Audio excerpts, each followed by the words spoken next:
예, 오늘 이 역대하 34장은 이제 요시야 왕의 이야기를 하고 있습니다. 이 요시야 왕은 요시야라는 말이 야훼께서 치유하신다 이런 말이죠. 그래서 이 요시야는 이스라엘에 난 여러 가지 영적인 생채기를 하나님의 말씀 위에 치유하고 새롭게 기초를 세우는 마지막 다윗의 그 길로 갔던 훌륭한 왕입니다. 그래서 오늘 말씀에도 보면 2절에 그가 여호와 보시기에 정직하게 행하여 그의 조상 다윗의 길로 걸었다 그럽니다. 그래서 좌우로 치우치지 않고, 그렇죠? 그래서 다윗의 길로 갔던 이 왕들, 유다 역사에 보면 여호사밧 왕, 여러분 그 역대하 17장 3절에 보면요, 여호사밧 왕에 대해서 이렇게 말씀합니다. 여호와께서 여호사밧과 함께 하셨으니 이는 그가 그의 조상 다윗의 처음 길로 행하여 바알들에게 구하지 아니하였다. 그래서 다윗의 길로 갔던 여호사밧 왕. 그 다음에 히스기야 왕입니다. 우리 이제 며칠 전에 봤었는데 29장 2절에 보면 역대하 이렇게 말씀하죠. 히스기야가 그의 조상 다윗의 모든 행실과 같이 여호와 보시기에 정직하게 행하였다. 여기도 보면 오늘 본문에도 그의 조상 다윗의 길로 걷고 정직하게 행하고 그리고 좌우로 치우치지 아니하였다 이렇게 말씀합니다. 이 좌우로 치우치지 아니하였다라는 말은 신명기의 말씀 위에 그의 통치를 세웠다라는 말입니다. 여러분 그 신명기 17장 20절을 한번 보십시오. 신명기 17장 18절, 19절, 20절인데 여기 보시면 이렇게 말씀하죠. 18절에 그가 왕 위에 오르거든, 자 하나님께서 장차 이스라엘의 왕이 생기거든 이렇게 해라 라고 말씀을 합니다. 이 율법서의 등사본, 다른 말로 하면 이 신명기의 복사본, 옛날에는 인쇄술이 없으니까 다 등사, 필사를 해가지고 썼지요. 이것을 레위 사람 제사장 앞에서 책에 기록하여 왕 평생에 자기 옆에 두고 읽어 그의 하나님 여호와 경외하기를 배우며 이 율법의 모든 말과 규례를 지켜 행하라. 그러면서 20절에 그리하면 그의 마음이 그 형제 위에 교만하지 아니하고 이 명령에서 떠나 좌로나 우로나 치우치지 아니할 테니 이스라엘 중에서 그와 그의 자손이 왕위에 있는 날이 장구할 것이다. 그래서 좌로나 우로나 치우치지 않고 늘 겸손을 지킬 수 있는, 그래서 여기 이제 34장 오늘 역대하 2절에 보면 다윗의 길로 걷고 좌우로 치우치지 않았다 이 말에는 신명기의 말씀, 신명기 율법의 정신을 따라 하나님의 길을 성실하게 간 왕이었다라고 말씀을 하고 있는 겁니다. 자, 이 요시야는 왕위에 오를 때 나이가 8세다 그렇죠. 8살부터 시작해서 31년 동안 통치를 했습니다. 그러니까 그의 나이가 39살, 39살에 모든 통치의 역사가 끝나게 된 것입니다. 이렇게 좋은 왕이 39살까지밖에 다스리지 못했다는 게 이 악했던 왕 므낫세에 비해서 상대적으로 적은 느낌이 들죠.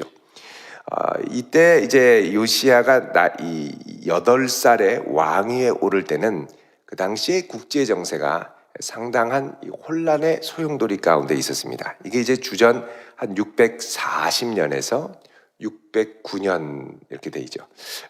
이제 이 예루살렘이 멸망한 게 주전 586년이니까 예루살렘이 멸망하기 얼마 전에 바로 이 요시야 왕이 마지막으로 다윗의 길을 따라 통치를 했습니다. 그 이후부터는 급격하게 나라가 기울게 되죠. 마지막 무너져가는 이 유다를 버티고 지켰던 왕 바로 이 요시야입니다.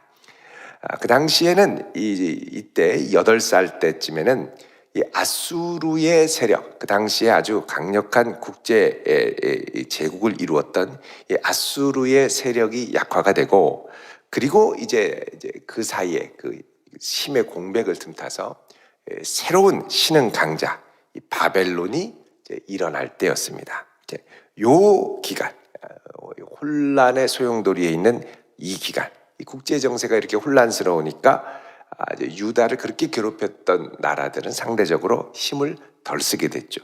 요 기간에 이 요시야 왕이 일어나서 하나님 보시기에 정직하고 좌우로 치우치지 않았다 그럽니다. 자, 왜 이렇게 하나님 중심으로 잘 서게 됐느냐? 3절에 보면 아직도 어렸을 때 이게 어렸을 때가 중요합니다. 왕위에 있은 지 8년에, 그러니까 8살에 왕이 됐으니까 8, 26, 16살이죠. 청소년기입니다. 우리로 하면 그때에 그의 조상 다윗의 하나님을 비로소 찾고, 자, 여기 찾았다라는 말은 이제 만나고 이런 말과 같은 말입니다. 그러니까 다윗의 하나님, 예전에는 내 선조의 하나님이었는데 그 하나님을 인격적으로 만나서 그 하나님이 나의 하나님이 되어 있다는 겁니다. 그러니까 왕위에 올라서 힘이 있고 권세가 있고 부가 있다고 왕이 되는 게 아니라, 왕은 본질적으로 하나님을 인격적으로 만나야 왕다운 왕이 되는 것입니다. 그래서 이 요시야는 감사하게도 10대 때 하나님을 인격적으로 뜨겁게 만났습니다. 우리 자녀들에게 믿음을 전수할 때 정말 중요한 게 뭐냐? 10대 때, 적어도 10대 전에, 초등학교 때 하나님을 인격적으로 뜨겁게 만날 수 있도록, 그래서 아이들에게도 인격적인 질문을 자꾸 해야 됩니다. 율법적인 질문은 너 교회 갔어? 안 갔어? 오늘 어떻게 했어? 뭐 이런 거죠. 근데 인격적인 질문은 오늘 주님과 동행했니? 주님이 어디에 계시니?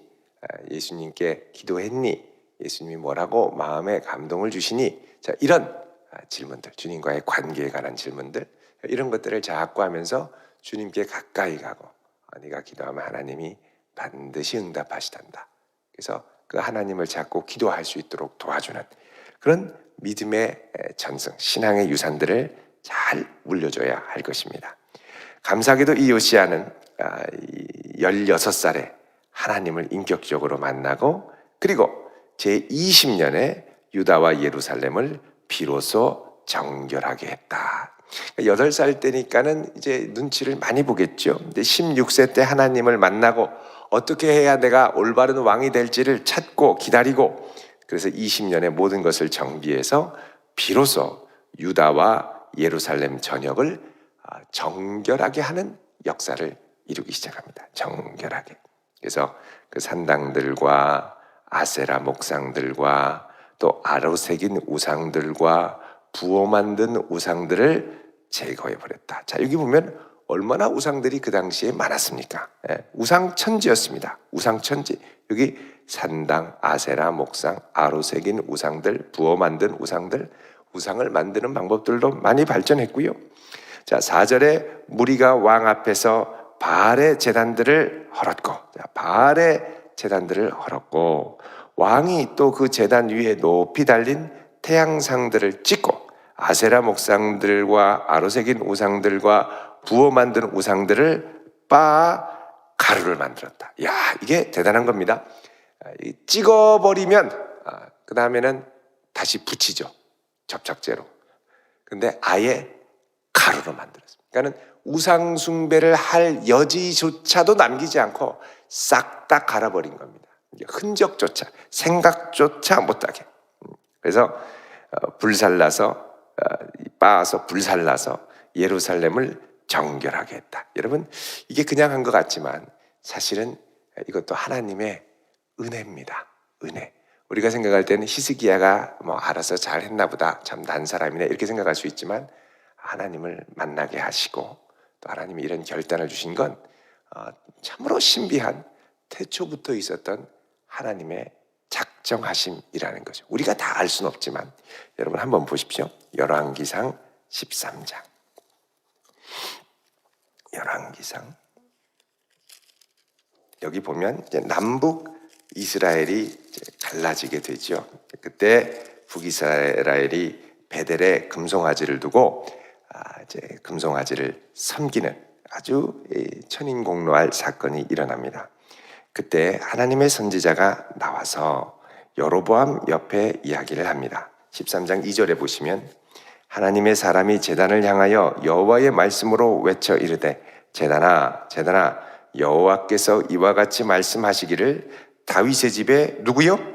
요시야라 이름하는 아들을 낳으리니 그가 내 위에 분향하는 산당 제사장을 내 위에서 제물로 바칠 것이요 또 사람의 뼈를 내 위에서 사르리라 하셨느니라. 자, 언제요? 남북 이스라엘이 갈라지고 우상 숭배를 시작할 때부터 하나님의 작정하신 바가 있는데 반드시 마지막 때 요시야라 이름하는 사람이 이 모든 것을 청소할 날이 이를 것이다. 그게 지금 언제 이루어지느냐? 지금 요시야 왕 때 성취가 되는 것입니다. 자, 이렇게 요시야 왕 때 모든 이제 정결케 하는 역사가 일어나는데 심지어는 5절에 제사장들의 뼈를 불살라. 뼈를, 그러니까 여러분 제사장들의 뼈를 제단 위에 불살랐다라는 건 뭐냐면 이미 죽어서 그 당시에는 이제 석관묘니까 주로 이제 동굴 안에 안치해서 뼈만 다 시체가 부패해서 없어지고 유골만 남게 되는 그런 바알과 아세라 선지자들의 무덤, 거기에 있는 뼈까지 가져와서 다 갈아서, 다른 말로 하면 아예 이 우상 숭배를 흠모하거나 옛날에 우상 숭배를 이끌었던 제사장을 그리워할 여지조차 없게 흔적을 완전히 없애버린 겁니다. 그게 바로 이들의 뼈까지도, 우상들도 가루로 만들고 제사장들의 뼈도 불살라서 없애버리고, 아주 철저한, 이게 보통 반대와 이 저항이 그거를 이기지 않고는 도저히 할 수 없는 겁니다. 이게 웬만하고는 결단할 수 없는, 그러니까 아주 강력한 추진력으로 이 우상을 제거한 것이죠.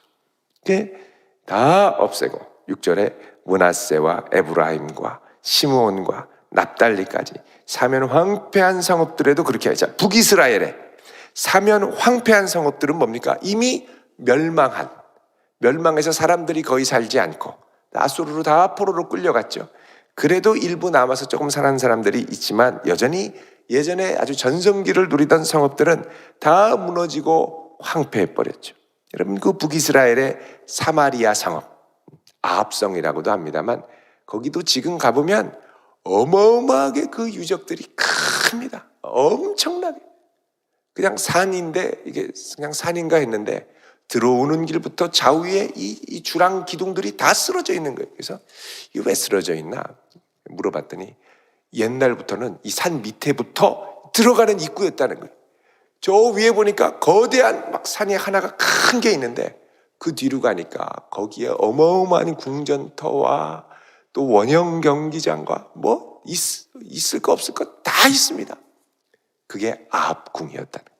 근데 지금 가면 완전히 황폐화되고 돌무더기와 흔적들만 남았는데 그렇게 이제 예전에 무너져 있었다는 거죠. 그거를 거기에 가서도 이 우상들이 있으면 다 가루로 빻아버리고 혹시라도 그 주변에 사는 사람들이 옛날에 섬기던 신이라고 오지 못하게 제사장들의 뼈를 불사르고, 그러니까 철저하게 7절에 제단들을 허물며 아세라 목상들과 아로 새긴 우상들을 빻아 가루를 만들어서 온 이스라엘 땅에 있는 모든 태양상을 찍고 예루살렘으로 돌아갔다. 그러니까 우상 척결 여행을 이스라엘 전역을 돌아다니면서 하고 돌아온 겁니다. 요시야 왕이 이것만으로도 이스라엘의 치유의 기초를 마련하게 된 것이죠. 8절에 요시야가 왕위에 있은 지 18째 해에 그 땅과 성전을 정결하게 하기를 마치고, 자, 성전만 정결한 게 아니라 땅, 온 전역이 우상 숭배로 더러워졌던 그 영역을 전체를 정결하게 하고, 그 다음에 비로소 뭐라냐? 여호와의 전을 수리하려고 합니다. 그래서 아살랴의 아들 신하들 사반, 마세, 요아를 9절에 대제사장 hil기야에게 가서 전에 하나님의 전에 헌금한 돈을 그에게 주었다. 자, 여러분 그 역대하 24장에 보면 요아스 왕 때 대제사장 여호야다의 지도를 받아서 요아스 왕이 잘 성장할 때 거기 4절부터 11절을 보면 성전을 수리하라고 하면서 성전에 있는 헌금을 그들에게 갖다 주면서 재촉하는 이야기가 나옵니다. 그러니까 좋았던 왕, 나쁜 왕 말고 훌륭했던 왕의 전통들을 찾아서 이제 실천을 한 거죠. 이런 거 보면 이 요시야 왕은 선대 왕들의 행적들을 자세히 보고 관찰하고 분석했던 일들이 있었던 것 같습니다. 그러니까 그렇게 그대로 좋은 전통을 살려서 따라하죠. 안 그러면 또 자기 잘났다고 이전 선대들이 쌓아놨던 믿음의 아름다운 유산들을 다 무너뜨렸을 텐데 완전히 새롭게 된 겁니다. 그래서 그 돈을 여호와의 전 공사를 감독하는 자들에게 넘겨서 이들이 이것들을 하나님의 일꾼들, 전을 공사하는 일꾼들에게 줘서 이제 11절에 목수들과 건축하는 자들에게 다듬은 돌과 연접하는 나무를 사서 헐어버린 성전들을 다시 일어나게 했다, 세웠다라는 겁니다. 그러면서 많은 레위 사람들, 또 13절에 목독꾼을 감독하며, 이 우리한테는 좀 생소한 용어입니다만 이 목독꾼 그러면 짐꾼을 말합니다. 그러니까 짐꾼, 허드렛 일을 하는 사람들을 감독하고, 그러니까 이 성전을 건축할 때 이제 일부 지도층들만 하는 게 아니라 모든 백성들을 이제 다 이 성전을 회복하는 일에 참여하게 시켰다는 것이죠. 그래서 이제 본격적인 성전 개혁, 치유, 회복이 시작이 됩니다. 자, 이렇게 시작했던 첫 출발은 무엇이었느냐? 바로 요시야가 하나님을 인격적으로 만난 이후에, 여러분 우리의 삶에도 날마다 주님을 만나는 경험이 있어야 됩니다. 내 안에 주님을 만났던 경험이 흐려지고 감동이 사라지기 시작하면 하나님의 뜻을 찾기보다는 나도 모르게 자꾸 세상에 기울게 되죠. 하나님의 뜻을 먼저 찾고 주님 오셔서 내 삶 가운데 역사하시고 만나 주시옵소서. 그리고 내가 경험하는 하나님 경험을 자랑하고 간증하고, 또 우리의 자녀들도 날마다 하나님을 이런저런 모양으로 경험할 수 있도록 하는 것이 꼭 필요합니다. 자녀들이 고민하는 문제 앞에 그냥 고민만 하게 놔두지 말고 같이 손을 잡고 기도의 자리로 나올 수 있길 바랍니다. 모든 일에 기도로 맡겨야 된다.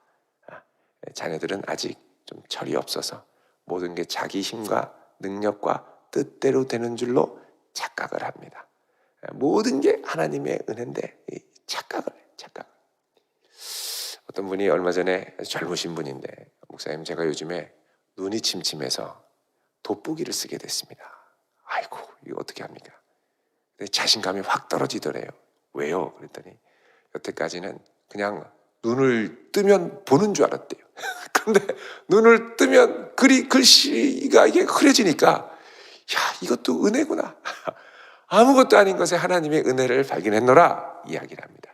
여러분, 은혜를 발견할 수 있는 건 하나님의 은혜를 경험한 사람이 알려줄 때 더 많이 발견하게 됩니다. 우리의 자녀들도 그렇고 내 주변에 있는 사람들에게 모든 것이 하나님의 은혜임을 깨닫게 하고 날마다 그 하나님을 의지하고 경험하며 살 수 있도록 도와주는 것, 또 우리가 해야 될 중요한 사명이고, 날마다 우리와 함께 하시며 역사하시는 그리스도를 날마다 생생하게 체험하며 자랑하며 간증하는 그런 성도로 우리가 설 때 우리 주변에 하나님의 나라가 임하게 될 줄로 믿습니다. 그 주님을 날마다 경험하며 살아가는 복된 성도 되시기를 주의 이름으로 축원드립니다. 기도하겠습니다. 거룩하신 아버지 하나님, 날마다 주님과 동행하게 하옵소서. 세상에 좋아하는 것들을 따라가기 이전에 내 주 예수 그리스도를 날마다 만나고 경험하고 체험하는 깊이와 넓이가 더해갈 수 있도록 역사하여 주시옵소서. 오늘 이 아침 주님 앞에 간절한 기도의 제목을 담아 감사 예물을 드리오니 주여 오셔서 받으시고 응답하여 주옵소서. 예수 그리스도의 이름으로 기도드리옵나이다. 아멘.